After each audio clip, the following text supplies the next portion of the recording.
Ya, selamat malam teman-teman dan kali ini kita coba outlook dari DXY atau Interstellar secara completely ya. Kemarin sempat saya tayangkan tapi sayangnya memang terpotong ya. Jadi kita akan ulang lagi outlook dari DXY short term sampai ke medium term. Oke, ini adalah grafik DXY-nya untuk grafik daily sendiri. Oke, sebelum itu saya sengaja diperkecil terlebih dulu untuk mengingatkan kepada Anda kapan dia mulai mengalami penurunan yang cukup dalam. Oke, ini adalah saat awal pandemi di mana dia sempat menjadi safe haven statusnya, kemudian spike, dan disinilah dia mulai mengalami penurunan. Dan kala itu adalah terkait dengan kebijakan dari moneter, yaitu bank sentral mengucurkan dengan pemangkasan suku bunga berkali-kali, lalu kemudian sampai 0 atau 0,25%, lalu kemudian juga dengan QE, dan diiringi juga dengan kebijakan fiskal. Oke, kita lepas terlebih dahulu dari area fundamental.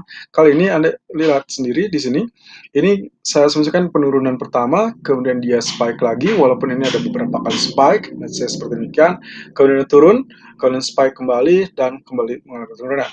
Nah, meskipun sempat beberapa kali spike lagi, ternyata areal ini equal dengan bagian kiri yang juga menjadi areal historical highs, kemudian dia kembali turun. Nah, pecah areal support, dilanjut penurunan sampai teritori di tanggal 5 Januari yang lalu. Nah, yang menjadi perkara adalah apakah ini sudah selesai apa tidaknya, kita bisa melihat seperti demikian. Kalau misalkan kita asumsikan ini area penurunan pertama, saya asumsikan juga wave pertama ya. Jadi Anda lihat di sini A, B, C, D, E ya. Jadi waktu wave pertama, lalu kemudian ini adalah hitungan A, B, C, D, E. Jadi simpelnya kalau di aplikasi ini atau di software ini saya asumsikan seperti ini ya. Jadi kalau misalkan ini saya gunakan, nah ini adalah A, kemudian ini adalah B, sorry ini adalah A, kemudian ini adalah B, kemudian ini C, ini D, dan ini E. Nah, atau bisa juga Anda menyimpulkannya sebagai area atau teritori dalam triangle. Ya, oke, untuk mempermudah penglihatan, saya tebalkan sendiri di situ. Ya, oke. Ya, jadi terlihat di sini A, B, C, D, E. Ya, dan setelah dia mengalami kenaikan sebagai E, dia lalu meluncur deras dan melewati areal support. Oke, saya asumsikan seperti ini supportnya.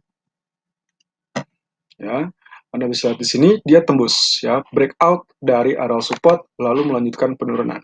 Oke, jangan lupakan setiap Anda melakukan penarikan garis ataupun indikator, kalau misalkan Anda tidak ingin terlihat di time frame lain, ya sebagai contoh ini saya digunakan di daily, maka kemungkinan supaya saya bisa berpindah dengan time frame yang lain, maka saya harus setting checklistnya hanya untuk H1 atau daily 1 day ya, atau day 1 atau daily atau harian. Nah, oke, kita lanjutkan.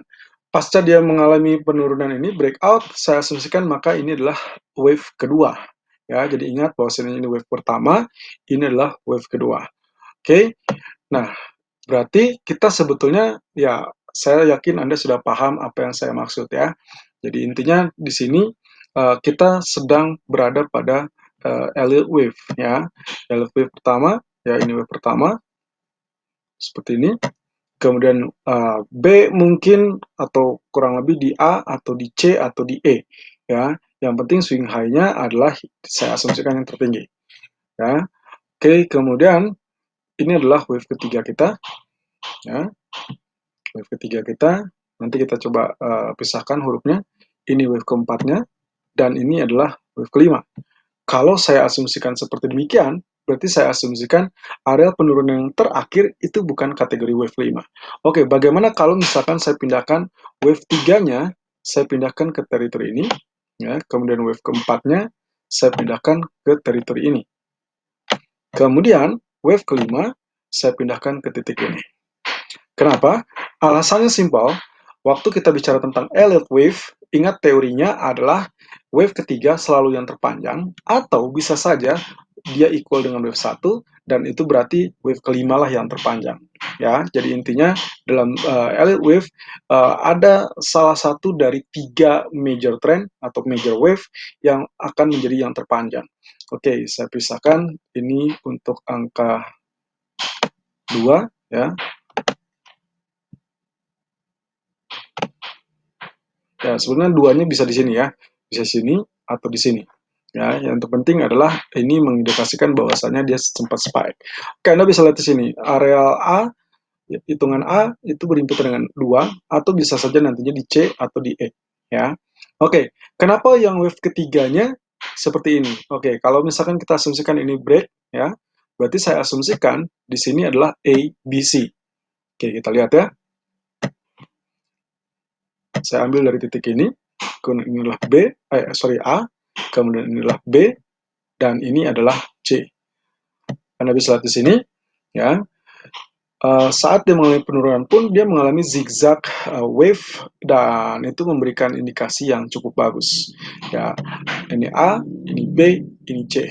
Oke, kemudian titik C, lalu kemudian dia spike lagi sebagai areal keempat atau wave keempat.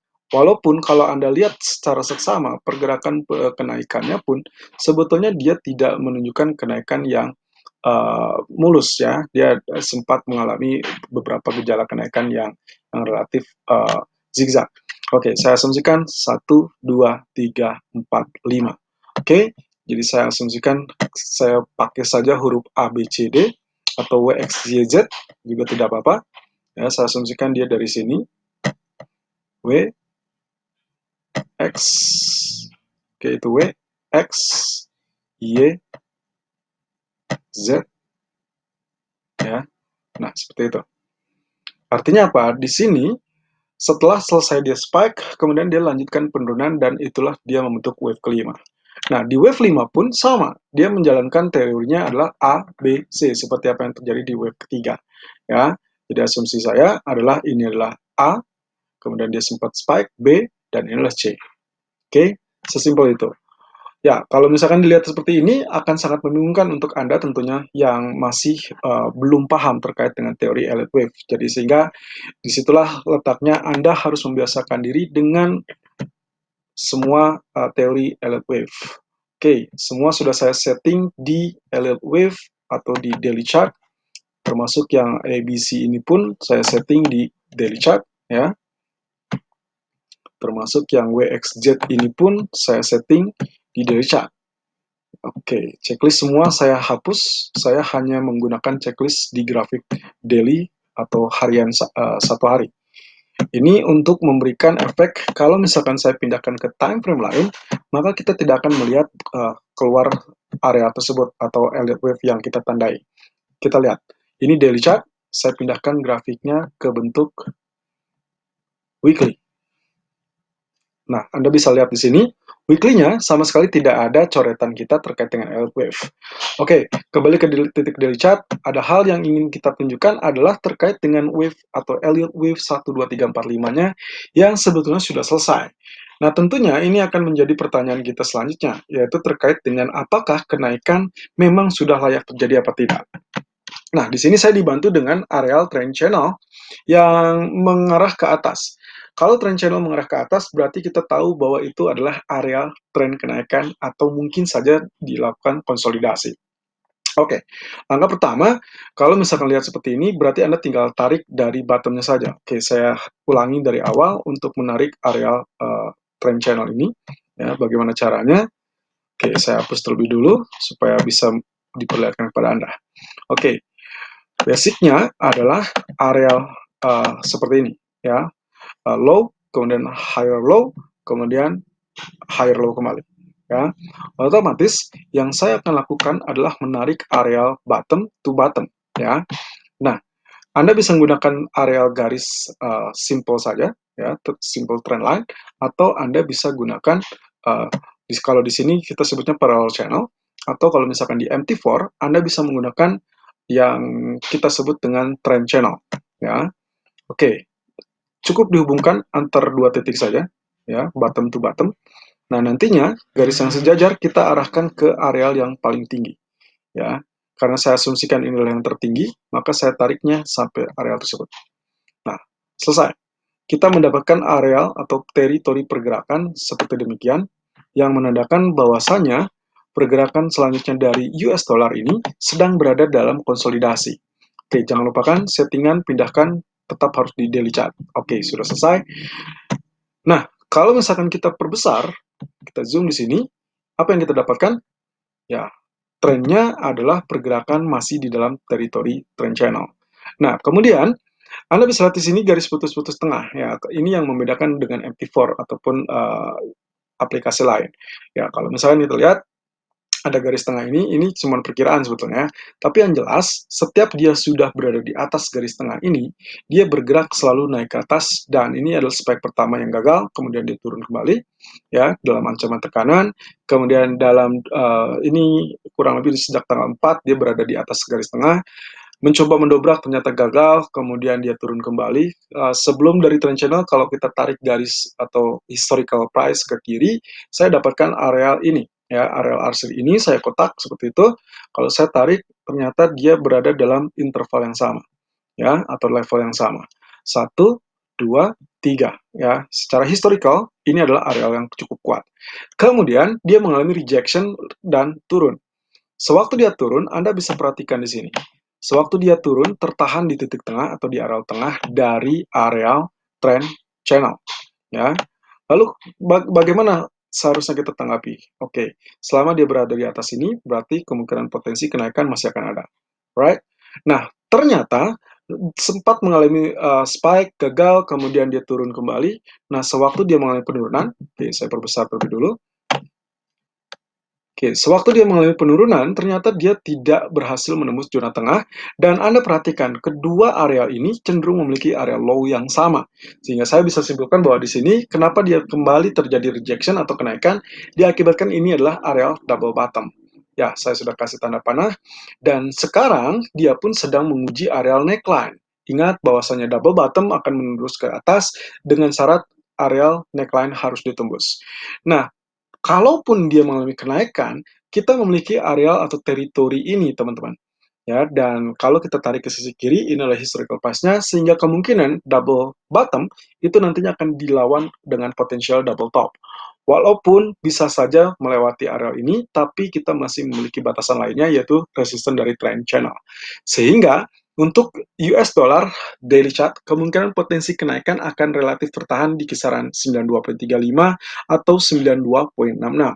Nah, kalau itu yang terjadi, jangan terburu-buru mengartikan bahwa kenaikan akan berlanjut, karena kita memiliki PR apakah dia terjadi double top atau mungkin rejection di areal resistance trend channel.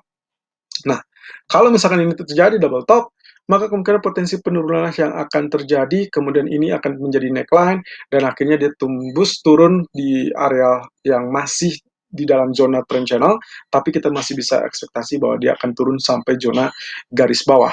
Ya, berarti pola penurunan masih bisa juga terbuka. Oke, so equal ya. Nah, sekarang kita beralih dengan area grafik weekly, di mana dalam weekly chart, kalau kita perhatikan teritorinya, ya, saya perkecil lagi.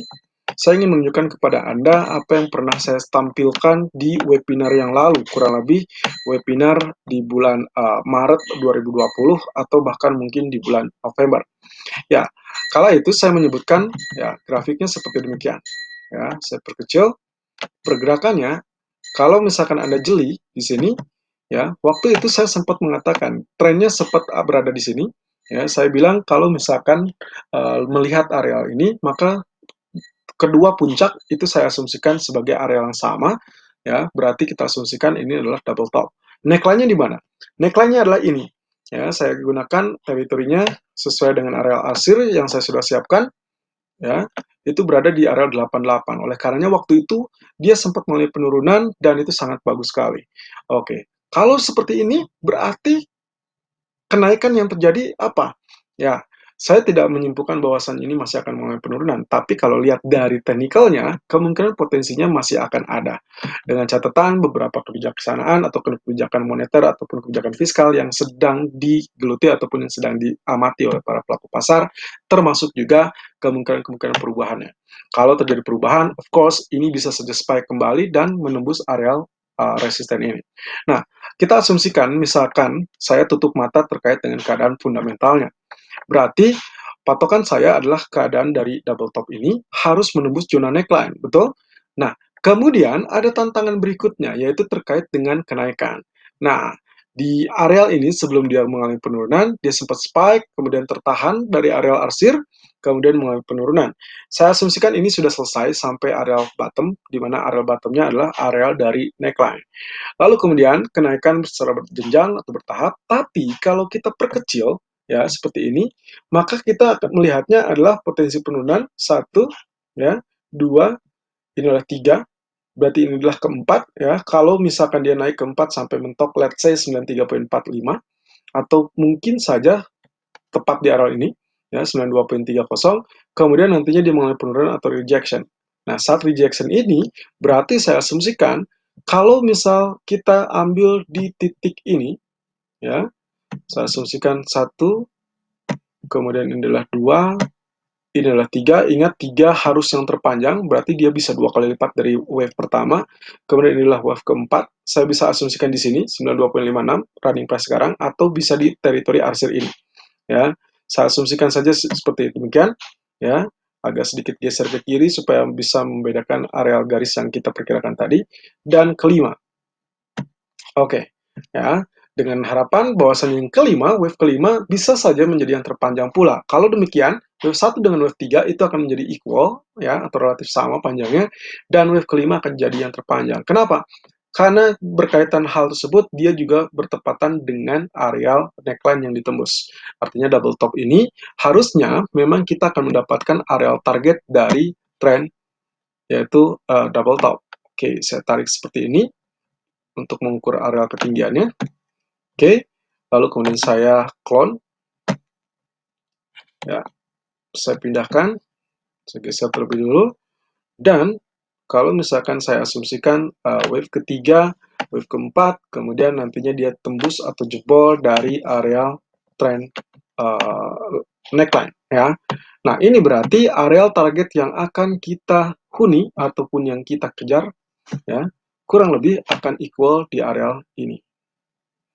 So, ini berada di area 73. Tapi dengan catatan ini pun tergantung dari kondisi settingan kebijakan moneter ataupun kebijakan fiskal yang diusung oleh Federal Reserve. Of course, semua bisa saja salah dan ini bisa saja malah betul-betul dia tembus bukan lagi membentuk area 45 tapi juga dia langsung reversal. So, bagaimana dengan pendapat Anda? Ini adalah outlook untuk DXY atau indeks dolar menurut versi saya. Terima kasih, salam sukses dan salam cuan. Irfan untuk Agrodana.